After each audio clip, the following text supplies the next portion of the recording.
புரட்சி தலைவர் எம்ஜிஆர் 1972 திமுகவிலிருந்து விலக்கப்பட்ட பிறகு அதிமுக என்கிற தனி கட்சியை தொடங்கினார். அந்த சமயங்களில் மக்களை இன்னும் நேரடியாக சந்திக்கும் விதமாக தன்னை சார்ந்தவர்களின் திருமண விசேஷங்களுக்கு கூட தனது மனைவியுடன் சென்று வந்தார் எம்ஜிஆர். அப்படி ஒரு முறை கோவையில் நடைபெற்ற திருமண விசேஷத்திற்கு சென்று கலந்து கொண்ட எம்ஜிஆர் திருமணம் முடிந்த சில நிமிடங்கள் மேடையின் முன்னால் அமர்ந்திருந்தவர் பிறகு கிளம்பி தாம்பூல பையை பெற்றுக்கொண்டு செல்வதற்காக வாசலுக்கு வந்தார். அப்போது ஒரு குரல் அவரை செல்ல விடாமல் தடுத்து நிறுத்தியது. அதை கேட்டதும் மகுடிக்கு கட்டுப்பட்ட பாம்பு போல் மீண்டும் தனது இருக்கையிலே வந்து அமர்ந்த புரட்சி தலைவர் எம்ஜிஆர் அதன் பிறகு கிட்டத்தட்ட 1 மணி நேரத்திற்கு மேல் அங்கிருந்து நகராமல் அமர்ந்திருந்தார். யார் அந்த குரலுக்கு சொந்தக்காரர்? எதனால் எம்ஜிஆர் அப்படி கட்டுப்பட்டது போல அமர்ந்தார்? அதேபோல் எம்ஜிஆரின் பாடல்கள் என்றாலே அது தனி பாடலாக இருக்கட்டும் அல்லது டூயட் பாடலாக இருக்கட்டும், அவ்வளவு ஏன் சோக பாடலாக கூட இருந்தாலும் எம்ஜிஆர் ஒரு இடத்தில் சில நொடிகள் கூட நிற்காமல் நடந்து கொண்டோ அல்லது ஓடிக்கொண்டோ தான் பாடிக்கொண்டோ இருப்பார். அவரது ஸ்பெஷாலிட்டியே அப்படி ஓடியபடியும் ஆடியபடியும் பாடுவதுதான்.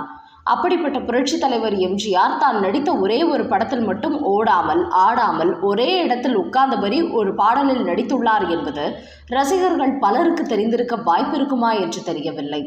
அந்த பாடலுடன் இப்படி எம்ஜிஆரை செல்ல விடாமல் தடுத்து நிறுத்திய குரலுக்கும் ஒரு தொடர்பு இருக்கிறது. அது குறித்து தான் இந்த வீடியோவில் பார்க்க போகிறோம். அது மட்டுமல்ல, எம்ஜிஆர் உட்கார்ந்தபடி மட்டுமல்ல, ஒரு பாடல் முழுவதுமே படுத்துக்கொண்டே ஆடியபடியே நடித்துள்ளார் என்பதும் பெரும்பாலும் வேறு எந்த நடிகரும் செய்திராத ஒரு சாதனை. தவிர எம்ஜிஆரும் அப்படி ஒரே ஒரு படத்தில் ஒரு பாடலில் மட்டும்தான் நடித்திருக்கிறார்.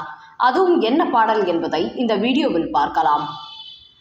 புரட்சி தலைவர் எம்ஜிஆர் அப்படி கோவையில் ஒரு திருமண வீட்டில் கலந்து கொள்ள வந்திருந்த போது முன் வரிசையில் தனது மனைவியுடன் அமர்ந்தார்.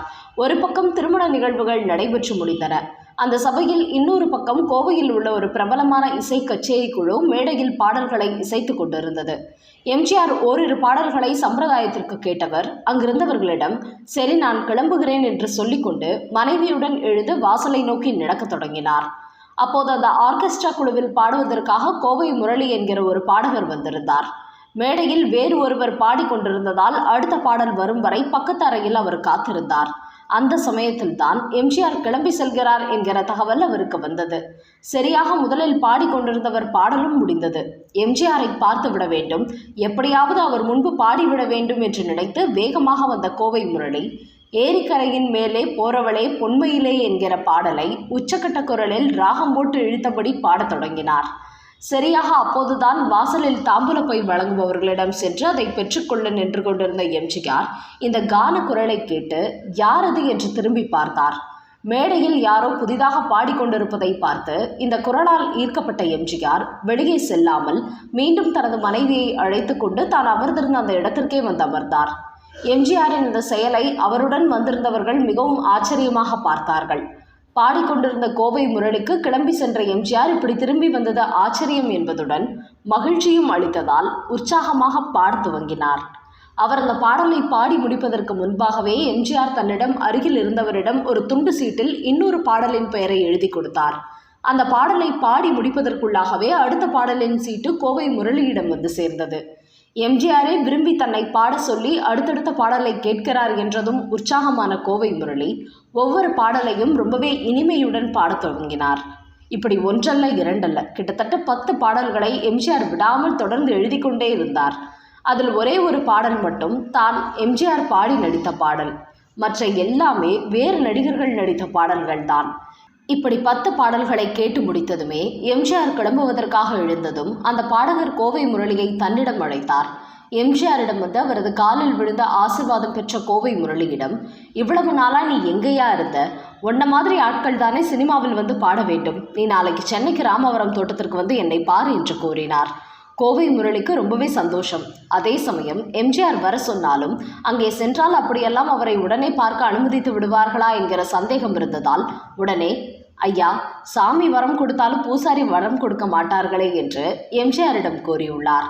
அதனை புரிந்து கொண்டு சிரித்த எம்ஜிஆர் அங்கேயே ஒரு பேப்பரில் கோவை முரளி தன்னை பார்ப்பதற்கான ஒரு அனுமதி கடிதத்தை எழுதி கொடுத்துவிட்டு கிளம்பி சென்றார்.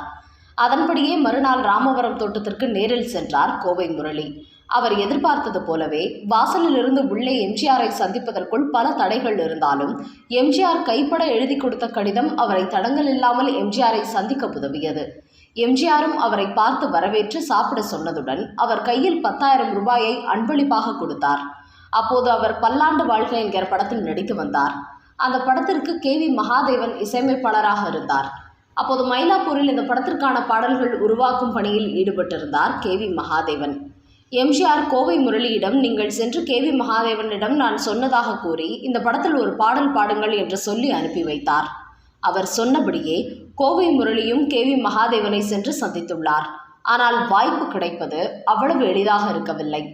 KV மகாதேவன் அவரிடம் நீ BA படித்திருக்கிறாய், நீ எதற்காக அப்பா இப்படி சினிமாவிற்கு வந்தாய்? நல்ல ஒரு வேலையை பார்த்து கொண்டு இதை பார்ட் டைமாக வைத்துக் கொள்ள வேண்டும்.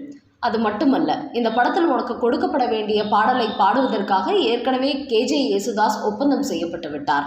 உனக்கு அடுத்த படத்தில் வாய்ப்பு தருகிறேன் என்று கூறி அனுப்பி வைத்து விட்டார். அப்படி KJ யேசுதாஸ் பாடிய அந்த பாடல்தான் ஒன்றை குலம் என்று பாடுவோம், ஒருவனே தேவன் என்று போற்றுவோம் என்கிற சமூக சிந்தனை கொண்ட அற்புதமான பாடல். அந்த பாடலின் துவக்கத்தில் அருமையான 2 திருக்குறள்கள் அற்புதமான ராகத்தில் இடம்பெற்றிருக்கும்.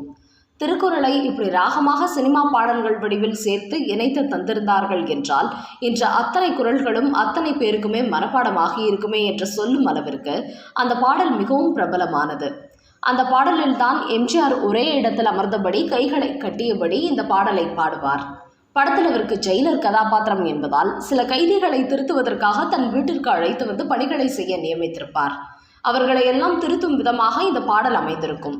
எம்ஜிஆர் இப்படி அமர்ந்தபடியே ஒரே பாடல் என்றால் அது இதுதான். அதே போல்தான் தேவர் பிலிம்ஸ் தயாரிப்பில் புரட்சித் தலைவர் எம்ஜிஆர் நடித்த நல்ல நேரம் படத்தின் படப்பிடிப்பு ஊட்டியில் நடைபெற்று வந்தது.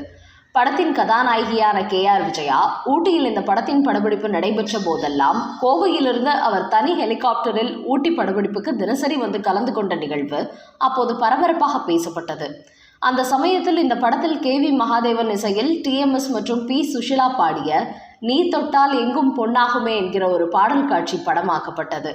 இந்த பாடல் காட்சியை வழக்கம் போல படமாக்க வேண்டாம் என நினைத்த படத்தின் இயக்குனர் MA திருமுகம் இதை வித்தியாசமாக படமாக்க நினைத்தார். அதற்காக எம்ஜிஆரிடம் ஒரு ஐடியாவையும் கூறினார்.